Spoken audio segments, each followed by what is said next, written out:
말씀 보겠습니다. 오늘 말씀은 베드로전서 4장 7절부터 11절까지 말씀입니다.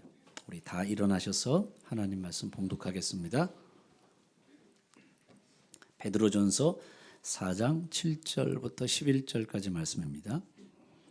만물의 마지막이 가까웠으니 그러므로 너희는 정신을 차리고 근신하여 기도하라. 무엇보다도 뜨겁게 서로 사랑할지니 사랑은 선한 죄를 덮느니라. 서로 대접하기를 원망 없이 하고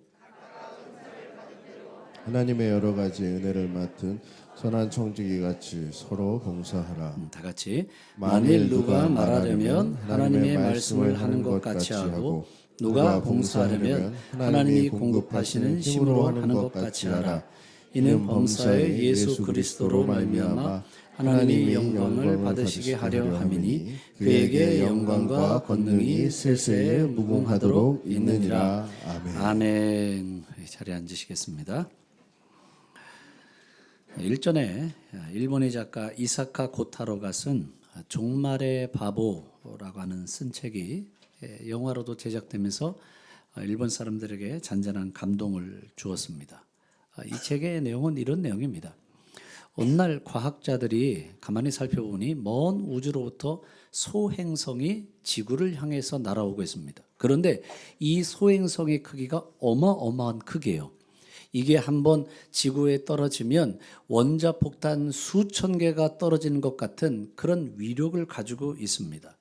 이런 사실들이 사람들에게 알려지자 그 사람들 사이에서는 동요가 일어나기 시작을 합니다. 사람들이 혼란에 빠지고 공포심을 갖게 되고 두려움이 쌓이게 되는 거예요. 그러자 이 사회 질서가 막 무너지기 시작을 하는 겁니다. 어차피 이 지구는 멸망했다. 그래서 그 대혼란 속에 사람들이 빠져서 2년 동안의 시간들을 지나게 됩니다. 그런데 이제 지구의 소행성이 도착하기 3년이 남았을 때 일본의 작은 도시 센다이주에 있는 힐스타운 아파트에 살고 있는 9명의 사람들, 이 사람들은 하루하루를 열심히 살아갑니다. 그들끼리 모여서 축구도 하고 애인을 구한다고 하는 광고도 올리고 빌렸던 비디오 테이프를 반납해야 되는데 반납하지 못해서 그걸 꼭 돌려줘야겠다 챙겨놓는 겁니다. 물론 처음부터 이 마을이 평화로웠던 것은 아닙니다. 소행성이 부딪힌다, 지구가 멸망한다. 그러자 사람들이 폭력적인 일들이 일어나고 또 물건들을 사재기 하기 시작을 합니다. 어떤 사람은 이 소행성 속에서도 살아남을 수 있는 곳이 있을지도 모른다. 그 안전한 곳을 찾아서 피신하기도 합니다. 자, 여러분 어떻게 하시겠어요? 이제 소행성이 지구를 향해서 오고 있어요. 이제 지구가 멸망하는 거예요. 그럼 여러분 어떻게 사시겠습니까? 어떻게 사시겠어요? 야, 내 맘대로 살겠다. 이제 내가 여태까지 해보지 못했던 거 다 하고 살겠다. 어떻게 사시겠어요?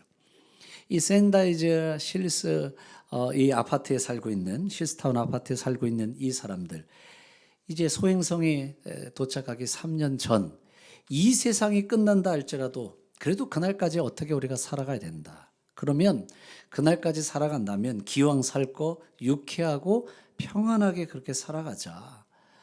이전까지 살아갈 때에 돈을 위해서 살았다면 이제 남은 인생은, 남은 시간들은 우리의 자부심을 갖고 긍지를 갖고 가치를 위해서 살아가자.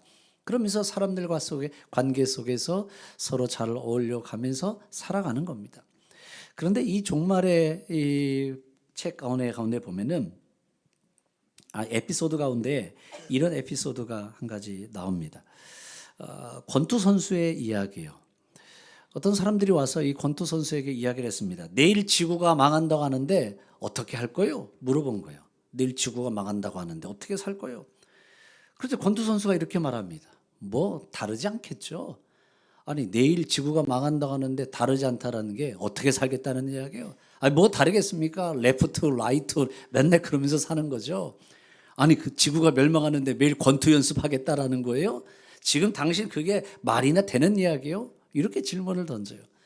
그러자 이 권투 선수가 이렇게 대답합니다. 아니 내일 죽는다고 해도 삶의 방식이 바뀝니까? 이렇게 이야기해요. 내일 죽는다고 삶의 방식이 다릅니까? 아니 도대체 아저씨는 도대체 어떤 생각으로 지금 살아가는 삶의 방식을 선택한 겁니까? 당신은 도대체 얼마나 살 생각으로 지금의 삶의 방식을 선택한 겁니까? 이렇게 되물어봐요.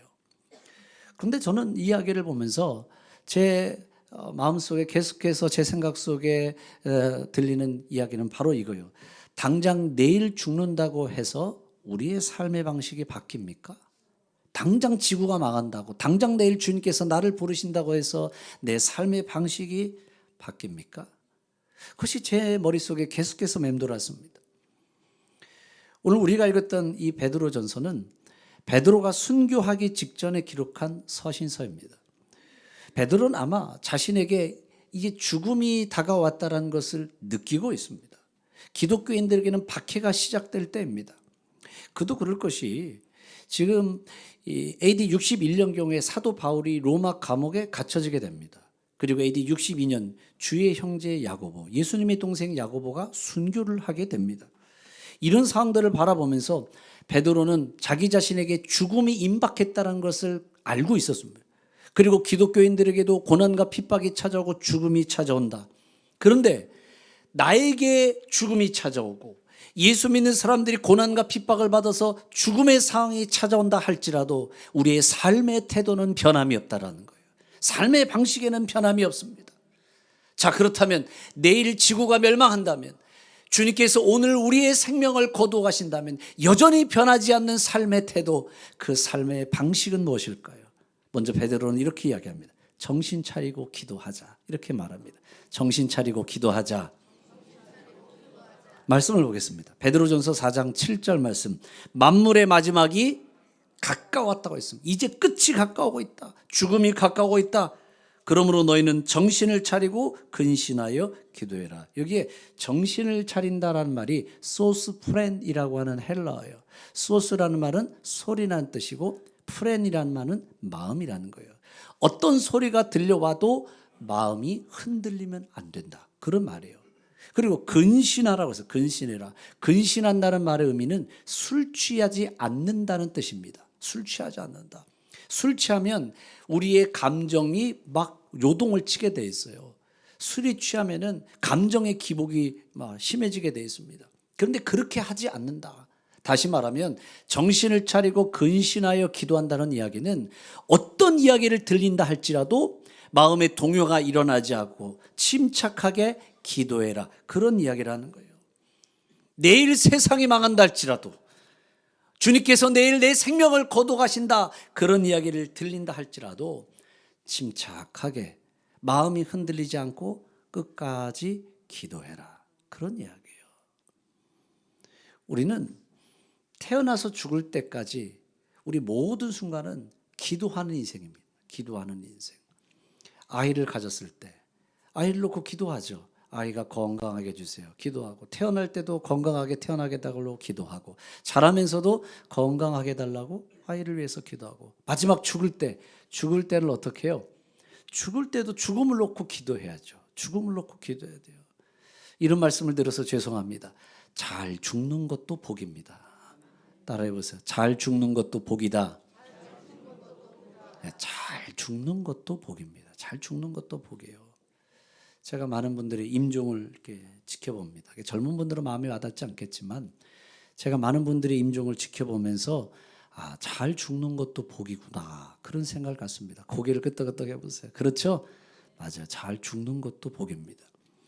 우리는 태어나서 마지막 죽는 그 순간까지 기도할 수밖에 없는 거예요. 죽음의 마지막 그 순간까지, 지구가 멸망한다 할지라도, 내 생명을 주님이 데려가신다 할지라도 마지막 순간까지 기도하는 거예요.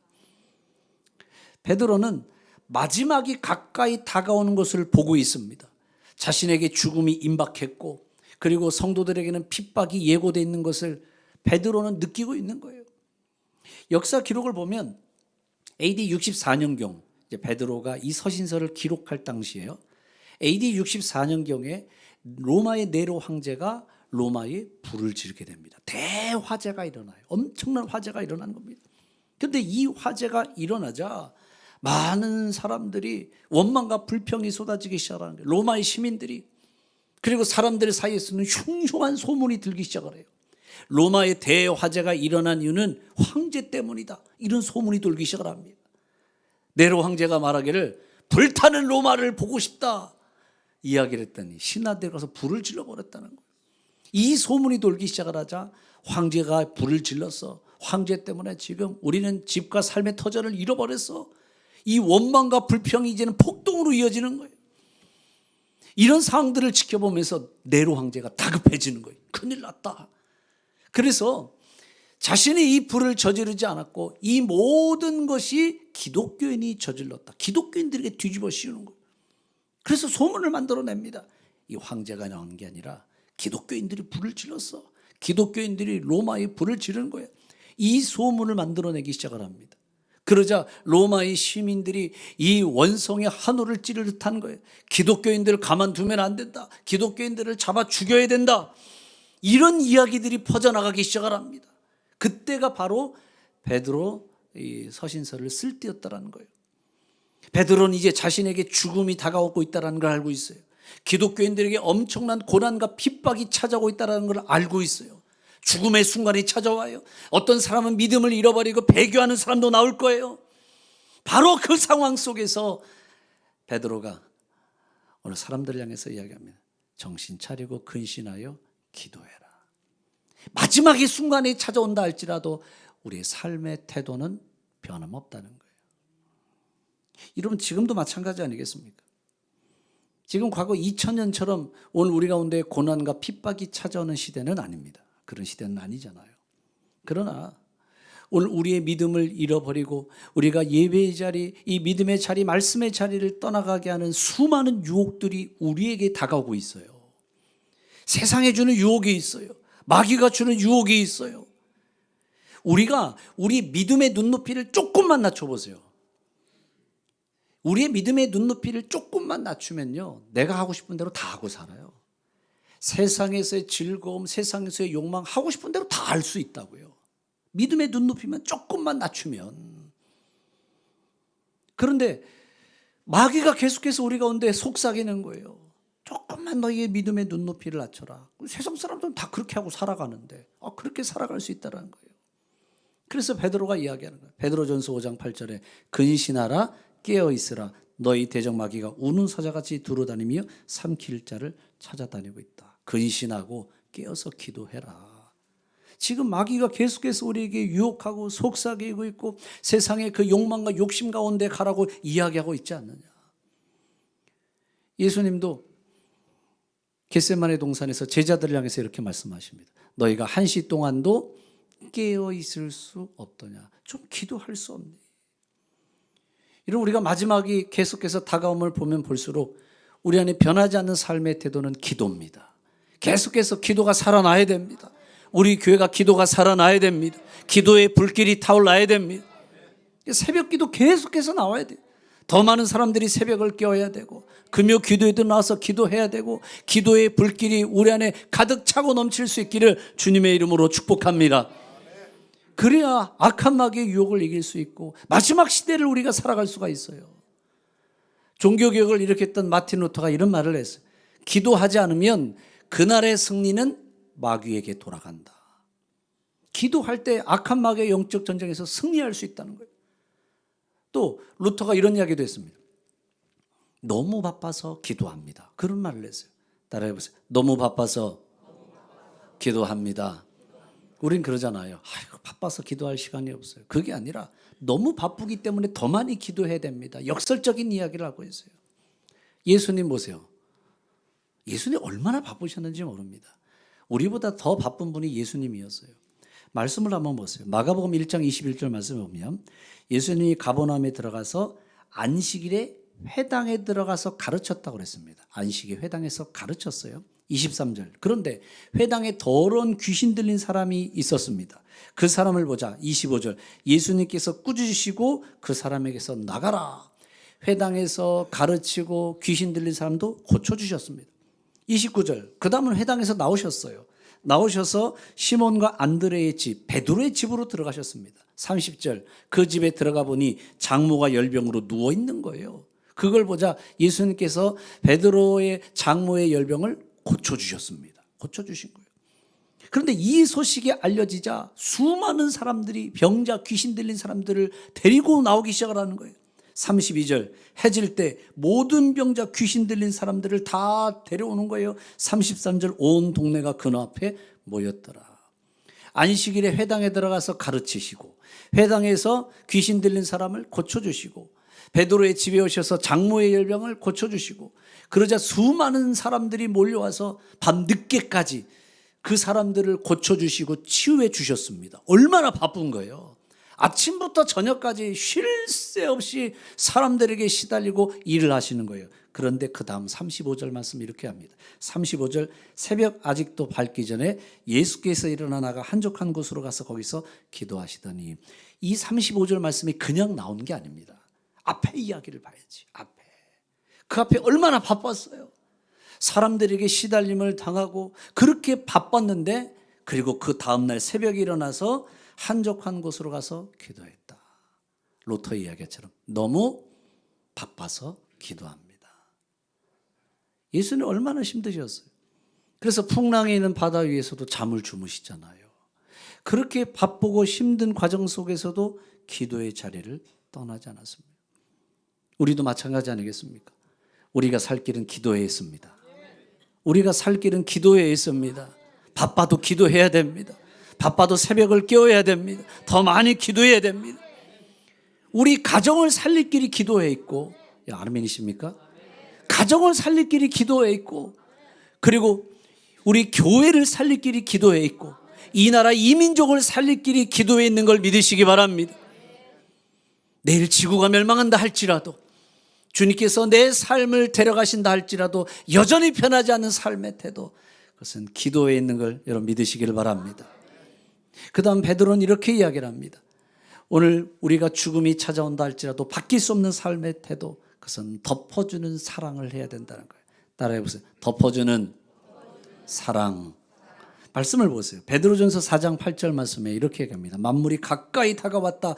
그럴 때 무엇보다 뜨겁게 사랑하라. 뜨겁게 서로를 사랑해라. 그런데 서로 뜨겁게 사랑해야 되는데 그 뜨거운 사랑의 내용이 뭘까요? 그 내용이 사랑은 허다한 죄를 덮는 일이라. 진짜 사랑은 덮어주는 사랑입니다. 따라해 보세요. 진짜 사랑은 덮어주는 사랑이다. 진짜 사랑은 뭐예요? 서로의 부족함과 잘못과 실수를 덮어주는 거예요. 덮어주는 거. 그런데 우리는 어떻습니까? 상대방의 실수와 잘못이 일어나면 전부 다 드러내려고 해요. 드러내는 거. 물론 드러내야 될 때가 있기도 하겠죠. 그런데 전부 다 들춰낸다고 해서 그걸 통해서 그 사람이 변화될까요? 그런다고 그 사람이 변화되지 않아요. 예를 들어서 병원에 갔습니다. 아파서 병원에 갔어요. 배가 아파서 병원에 갔어요. 제가 배가 아파서 찾아왔습니다. 그러더니 의사가 그렇게 얘기합니다. 아, 배가 아파서 하셨습니까? 일단 갈라보지요. 배를 한번 갈라보죠. 이런 얘기를 하는 거예요. 다리가 아파서 왔습니다. 그래서 의자가 다리가 아파서 오셨습니까? 일단 잘라보지요. 그런 의사가 있을까요? 큰일 날 의사지. 그런 병원을 가면 안 되지. 그러죠. 배가 아파서 오셨습니까? 그러세요? 한번 약을 한번 좀 써볼까요? 이런 약, 저 약을 다 써보는 거예요. 그래도 배가 아픈데요. 초음파를 해볼까요? 초음파도 해보고. 배가 아픈데요. 그럼 내시경을 한번 해볼까요? 이것저것 해보다가 정말 문제가 있을 때 마지막에 가서 배를 가르는 거지. 오자마자 배를 갈아봅시다. 그런다고 낫는 게 아니란 말이에요. 상대방의 실수와 허물이 보일 수가 있습니다. 그러면 실수와 허물이 보이면 전부 다 까발려야 돼요. 다 까발려야 되고 다 들춰내야 되고, 그런다고 해서 변화되는 게 아닙니다. 그 사람이 스스로 깨달을 때까지 기다리고 기도해 주는 거예요. 탕자를 보세요. 탕자가 아버지 재산을 가지고서 허랑방탕하게 살다가 다 써버리고 돌아옵니다. 그런데 그 아들을 바라보자마자 그 아버지가 이렇게 얘기하는 거예요. 이 녀석 내 그럴 줄 알았다. 네가 아버지 재산 가지고 나가더니 흥청망청 다 써버리고 그리고 거짓골로 돌아올지 내가 알았다 이 녀석아. 그래 쌤통이다 이 녀석아. 아버지는 그렇게 말하지 않아요. 아들이 다가오는데 그 아들을 안아주잖아요. 안아주고 입을 맞추고 그리고 가락지를 껴주고 하인들에게 종들에게 이야기합니다. 죽었다가 살아난 내 아들이 다시 돌아왔다. 우리 아들에게 좋은 옷을 입혀주고 신발을 신겨주고 자풍악을 울려라. 잔치를 베풀자. 아버지의 사랑은 덮어주는 사랑이에요. 진짜 사랑은 덮어주는 사랑이에요. 룻기의 이야기를 보세요. 보아스가 잠들었는데 룻이라는 여인이 조용히 가서 그 보아스의 발 아래에 누워서 자고 있잖아요. 자다 보니까 웬 낯선 여자가 있는 거예요. 깜짝 놀랐어. 이게 왜 여자가 여기 누워있지? 그런데 만약에 이 룻이 다른 사람들의 눈에 띄었다고 한번 생각해 보세요. 이 낯선 여자가 외간 남자 같아 품에 가서 자고 있다. 이거는 뭐 큰일 날 일이잖아요. 율법으로 보면 돌에 맞아 죽어야 돼요. 보아스가 이걸 몰랐을까요? 보아스가 알잖아요. 새벽에 깨워서 보리 6대를 부어주고 조용히 집으로 돌아갈 수 있도록 그렇게 배려해줘요. 보아스의 사랑은 덮어주는 사랑이에요. 덮어주는 사랑.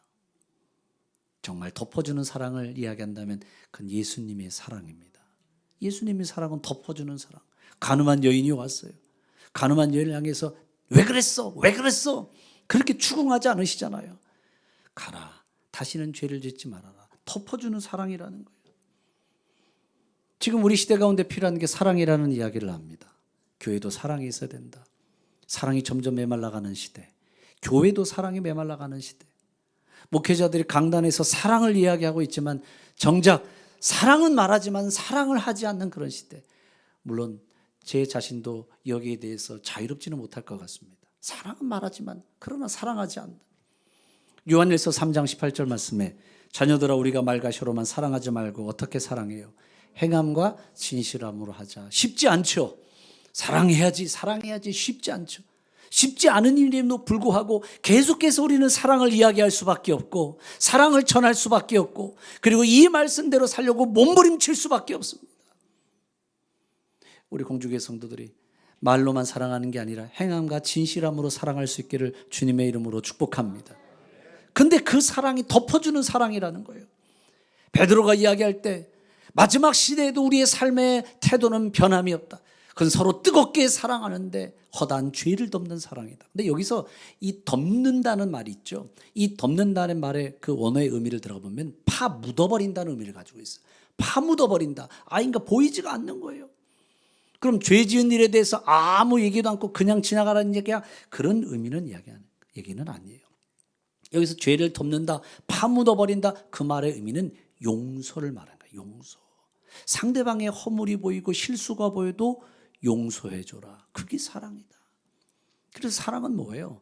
사랑은 다른 말로 말하면 용서예요. 용서. 덮어주는 사랑이라는 건 용서해주는 사랑을 말하는 거예요.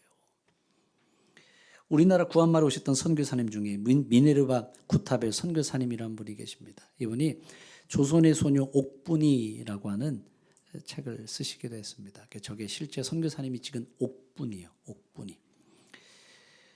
구한말 100여 년 전의 시간이죠. 가난한 농촌 마을이었습니다. 근데 너무너무 가난하고 먹을 게 없는 거예요. 이제 그만 보여주셨대요. 그런데 이 집이 너무너무 가난하니까 10살 난 딸 옥분이를 팔아버렸어요. 돈을 주고 팔아버렸습니다. 그런데 팔려간 그 집의 주인이 너무 악독한 사람이에요. 10살 난 이 아이에게 할 일 못한 일, 허드렛 일을 너무 심하게 시키는 거예요. 고생을 해요. 추운 겨울날인데 추운 겨울날에 옷도 제대로 입히지 않고 얇은 옷 하나를 가지고 사는데 결국에는 손과 발 양손에 다 동상이 들은 거예요. 손이 썩어 들어가요. 손이. 그런데 주인이 가만히 보니까 이 옥분이 데리고 있어봐야 이게 나중에 죽게 생겼거든요. 그래서 이 선교사님 집 앞에다가 버렸어요. 옥분이를 버리고 말하기를 살리든 죽이든 당신 마음대로 하시오. 그리고 던져버린 거예요. 선교사님이 보니까 양손과 발이 썩어 들어가는데 어떻게 고칠 방법이 없어요. 그래서 결국은 손과 다리를 다 절단을 하게 됩니다. 10살 난 이 어린 아이 마음이 얼마나 큰 상처가 됐을까. 한편으로는 그 주인을 향한 분노의 마음들이 막 있지 않을까요? 자기 손과 발이 좀 전에 사진 보셨잖아요. 다 그렇게 잘렸는데. 그런데 이 옥분이가 선교사님과 함께 있으면서 예수님을 만나요. 예수님을 만나고 그 예수님의 사랑을 경험하는 거예요. 성탄절이 됐는데 선교사님이 주변에 있는 분들에게 성탄절 카드 쓰는 걸 보게 됐어요. 옥분이가 선교사님에게 찾아가서 그런 얘기를 하는 거예요. 선교사님, 제 일전에 제 주인한테도 성탄절 카드를 좀 보내주세요. 이 부탁을 하는 거예요. 주인한테 성탄절 카드를 보내달라는 거예요. 그러면서 그 편지 끝에 조선에서 제일 행복한 소녀라고 써주세요. 조선에서 제일 행복한 소녀. 선교사님이 물어보는 거예요. 예, 너를 버린 주인이 원망스럽지 않니? 그 주인이 원망스럽지 않니? 너를 이렇게 만들었는데 화가 나지도 않니? 옥분이가 이렇게 이야기를 해요. 아니요. 저는 주님을 알게 되었기 때문에 원망하지 않아요. 오히려 저는 가장 행복한 사람이에요. 옥분이는 주인을 용서했어요. 용서한 것을 뛰어넘어서 주인을 사랑하게 됐어요. 진짜 사랑은 용서해 주는 거예요. 진짜 사랑은 덮어주는 사랑이에요. 사랑이 메말라가는 이 시대 가운데 우리는 어떤 사랑이 있어야 될까요? 용서하는 사랑, 덮어주는 사랑이 충만할 수 있기를 주님의 이름으로 축복합니다. 그런데 이 시대가 얼마나 강팍해져 가는지 상대방의 실수와 잘못에 대해서 덮어주지 않아요. 용서해 주지 않아요. 자꾸 들춰내는 거예요. 자꾸 들춰내. 점점 삭막해져 가는 거예요. 우스개 얘기긴 하지만 어떤 목사님인데 결혼식장에 가서 주례사를 하셨습니다. 주례를 이야기했는데 요한일서 4장 18절 말씀을 해야 되는데 깜빡 잘못하고 요한복음 4장 18절을 전하게 됐어요. 요한일서 4장 18절에는 사랑에는 두려움이 없고 사랑은 모든 두려움을 쫓아낸다 그 말인데 잘못해서 요한복음 4장 18절이었어요. 요한복음 4장 18절 말씀은 너에게는 남편이 5 있는데 지금 남편도 내 남편이 아니구나. 몰라서 그런 건 아니죠. 실수지. 깜빡 실수한 거죠. 목사도 실수할 수 있죠. 그런데 앉아있던 사람들이 참 목사가 돼가지고 말이지 성경 말씀도 제대로 모르고 저러고 앉아있다고. 그리고 그 이야기를 했는데 그 목소리가 너무 큰 거예요. 그래서 결혼식장의 분위기가 썰렁해지는 거예요. 목사도 실수할 수 있습니다. 목사도 실수할 수 있죠. 장로님들도 실수할 수 있어요. 권사님들은 실수가 하지요. 권사님들도 실수하죠. 우리는 다 부족합니다. 다 실수해요.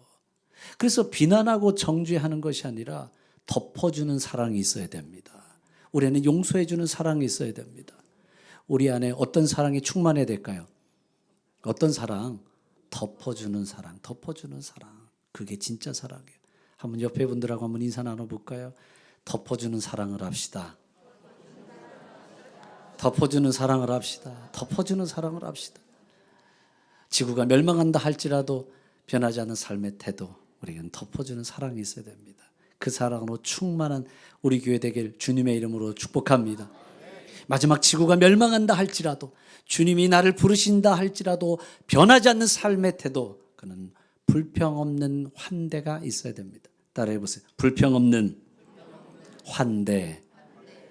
10절 말씀을 보겠습니다. 베드로전서 4장 10절. 각각 은사를 받은 대로 하나님이 여러 가지 은혜를 맡은 선한 청지기 같이 서로 봉사하라라고 했습니다. 선한 청지기. 이 청지기라는 말은 오이코노모스라는 말입니다. 오이코노모스라는 말은 어디서 왔냐면 오이코스에서 온 말이에요. 오이코스는 가족이란 뜻입니다. 그러니까 청지기로 서로 봉사하라. 가족처럼 서로 섬겨줘라. 가족처럼 서로 봉사하라는 거예요. 가정 안에서도 보세요. 가정 안에서 남편은 아내를 향해서 사랑의 봉사와 섬김이 있고 아내는 남편을 향한 사랑의 섬김과 봉사가 있습니다. 또 우리 자녀들을 향해서도 마찬가지입니다. 자녀들을 향해서도 부모님들이 자녀들을 향한 사랑의 봉사와 사랑의 섬김이 있습니다.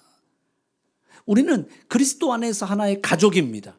그래서 권속이라고 그러세요. 성경은 권속이라는 말은 가족이라는 뜻이에요. 우리가 다 그리스도 안에서 가족입니다. 그렇다면 우리가 서로가 서로를 향한 사랑의 섬김이 있어야 되고 사랑의 봉사가 있어야 됩니다.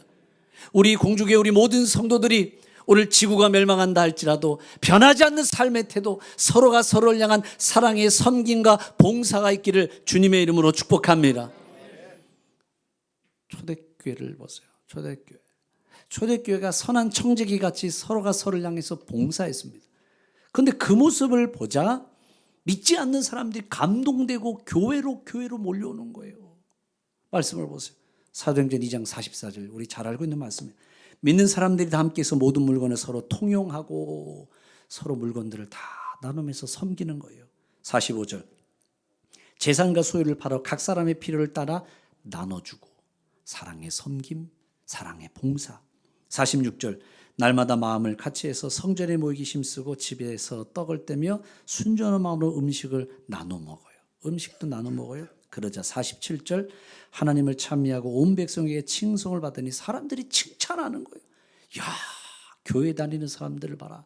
저런 사랑의 섬김, 사랑의 봉사가 있냐. 사람들이 칭찬을 하자 주께서 구원받는 사람들을 날마다 더하게 하시니라. 복음 때문에 사람들이 모여들기도 했지만 교회 안에 있는 사랑의 섬김, 사랑의 봉사를 보자 감동받고 사람들이 몰려오기 시작을 해요. 우리가 초대교회로 돌아갑시다. 초대교회로 돌아갑시다. 구호만으로 초대교회로 돌아갈 수 있는 게 아닙니다. 초대교회로 돌아가자는 것은 그 안에 서로가 서로를 돌아보고 사랑과 선행으로 격려하는 모습이요. 사랑의 섬김이 있고 사랑의 봉사가 있습니다. 그게 초대교회 모습으로 돌아가는 거예요. 나에게 물질을 주셨어요. 그럼 그 주신 물질을 서로가 서로를 향해서 섬기고 나누는 거예요. 요한의 셀레가 이런 말을 했어요. 돈은 남을 위해 베풀 때 가장 빛이 난다. 전도서 3장 12절 말씀. 사람들이 사는 동안에 기뻐하며 선을 행하는 것보다 더 나은 것이 없다. 하나님께서 나에게 주신 것들을 통해서 섬기고 나눌 때 그것보다 기쁜 게 없다는 거예요. 그래서 받는 것보다 주는 게 복되다고 말씀하셨어요. 빌립보 성도들은 궁핍과 그 환난 가운데서도 사도 바울을 섬겨주기 위해서 후원해 줬습니다. 안디옥에 있는 성도들은 큰 흉년이 났을 때 바나바와 바울에게 구제금을 전달해서 그들을 돕도록 해줬어요.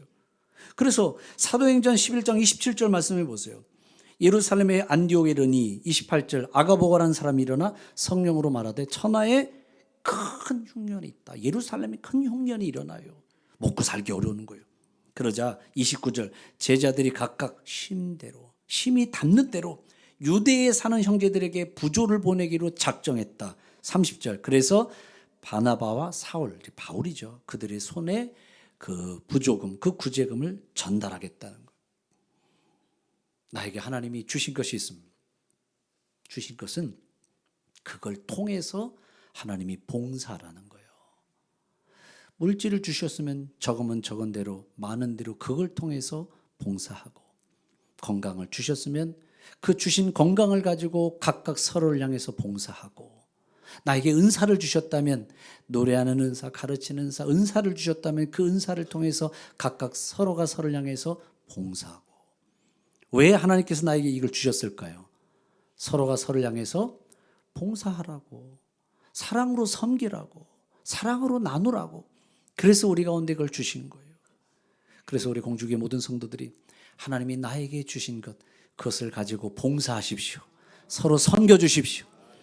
지구가 멸망한다 할지라도 바뀔 수 없는 삶의 태도, 서로가 서로를 향해서 봉사하는 겁니다. 그런데 베드로는 여기서 중요하게 이야기하기를 서로가 서로를 봉사할 때 원망 없이 하라고 그랬어요. 9절 말씀을 보세요. 9절 말씀. 서로 대접하기를 무엇 없이 해라? 원망 없이 해라. 기쁜 마음으로, 감사하는 마음으로, 즐거운 마음으로 그렇게 봉사하고 섬기라는 거예요. 어떤 때는 어떤 일을 시키면 막 귀찮아하고 짜증을 내는 거예요. 아이 짜증나. 도대체 왜 나한테 이런 일을 자꾸 시키는 거예요? 귀찮아 죽겠네. 그런데 귀찮아하고 짜증내면서 하는 그 모습 속에서는 아름다움을 찾아볼 수가 없어요. 힘들고 어려워도 기쁨에 그 일을 감당하고, 어려운 가운데서도 감사함으로 그 일을 감당하고, 그러면 그 모습을 바라보는 사람도 기쁘고, 그런 모습을 바라볼 때 마음의 감동도 되는 거예요. 예수님이 이렇게 말씀하셨어요. 너희 중에 큰 자는 너희를 섬기는 자가 되어야 된다. 정말 큰 자가 되기를 원하면 섬기는 자가 되라. 인생을 살아도요, 감탄을 주는 인생이 있고요, 감동을 주는 인생이 있어요. 두 종류의 인생이 있다고요. 감탄을 주는 인생, 성공하고 돈 많아요? 감탄은 되죠. 대단하네. 젊은 나이에 벌써 저렇게 성공했네. 감탄은 되지만 감동은 안 돼요. 참 힘들고 어려운데 저렇게 섬겨주는구나. 어려워도 기쁘게 섬겨주는구나. 감사함으로 섬겨주는구나. 그 모습을 보면 아름다움이 느껴져요. 그 모습 속에서 감동이 느껴지는 거예요. 사도행전에 보면 다비다라고 하는 여인에 대한 이야기가 나옵니다. 이건 도르가라고도 이야기를 해요. 사도행전 9장 36절 보면 다비다라고 하는 여제자가 있습니다. 도르가라. 선행과 구제하는 일이 심히 많다고 그래 있어요. 섬김과 봉사의 삶을 살아가요. 그런데 이 다비다가 어느 날 갑자기 죽어버려요. 그러자 베드로에게 도움을 요청하죠. 그 주변에 있는 많은 과부들이 엉엉 우는 거예요. 죽음 자체보다 그분이 지나왔던 그 사랑과 선행과 섬김의 모습을 보면서 그 안타까운 마음이 있는 거예요. 안타까운 마음에 우는 거예요. 그런데 저는 이 다비다의 이야기를 보면서 그런 생각이 들었어요. 내 죽음 앞에 사람들이 슬퍼하는 인생을 살아야 한다. 내 죽음 앞에 슬퍼하는 인생, 죽음 때문이 아니라 너무 안타까워서 정말 사랑의 섬김과 헌신을 보였던 그 삶이 너무 보기 좋은데 안타깝다. 내 죽음 앞에 사람들이 슬퍼할 수 있는 인생. 저는 이 이야기를 하나 드리고 마치려고 합니다. 1912년 미국인 여자 선교사님이 우리나라에 홀로 들어오시게 됩니다. 병든 사람들을 치유하고 학교를 세우고 우리나라 14명의 고아들을 입양을 합니다. 갈 곳 없는 우리 여자들 38명과 함께 살았습니다. 사람들이 꺼려하는 한센병 환자, 그 환자까지도 정성껏 돌봐주었습니다. 우리나라 사람처럼 검은 색깔 치마를 입고 위에는 누런 색바랜 저고리를 입고 서양에서 온 사람이라 우리 한국 여인들의 고무신이 맞지 않아서 남자 고무신을 신고 다녔던 분, 보리밥과 된장국으로 끼니를 해결하고 마지막 죽음 이후에는 자신의 시신 맞아 의과대학 해부용으로 기증했던 여인, 광주 최초의 사회장으로 치러졌으며 수많은 사람들, 거린들, 한센병 환자들이 이번에 상여가 지나갈 때 어머니 어머니 통곡하며 따라갔던 여인. 그녀 이름은 엘리자베스 요한나 쉐핑입니다. 우리나라 말로 서서평이라고 불러요. 서서평. 저기 사진에 나와 있는 것처럼 우리나라 사람처럼 저런 똑같은 옷을 입고 그리고 살다가 세상을 우리나라에서 떠나갑니다. 이분에 대한 기사가 동아일보에 이렇게 실렸습니다. 자선과 교육 사업에 일생을 바친 빈민의 어머니 서서평 서거. 그녀의 죽음을 대서특필합니다. 그런데 이 서서평 선교사님이 세상을 떠났던 원인은 영양실조였습니다. 그녀가 남긴 것은 반장짜리 담요 하나, 동전 몇 잎, 그리고 강냉이 가루뿐이었습니다. 그녀의 머리맡에는 이런 글이 걸려 있었습니다. 성공이 아니라 섬김이다. 그렇습니다, 여러분. 내일 지구가 망한다 할지라도, 내일 내 생명이 이 세상을 떠난다 할지라도 우리는 변하지 않는 삶의 태도가 있습니다. 바로 그 삶의 태도는 섬김이고 서로가 서로를 향한 봉사입니다. 그리고 서로가 서로를 향해서 덮어주는 사랑으로 충만해야 됩니다. 마지막 그 순간까지 변하지 않는 삶의 태도는 기도입니다. 우리 공주교 모든 성도들이 오늘 죽음의 그 순간이 다가온다 할지라도 기도하십시오. 사랑하십시오. 섬기십시오. 오늘 이 삶의 태도가 우리 안에 충만할 수 있기를 주님의 이름으로 축복합니다.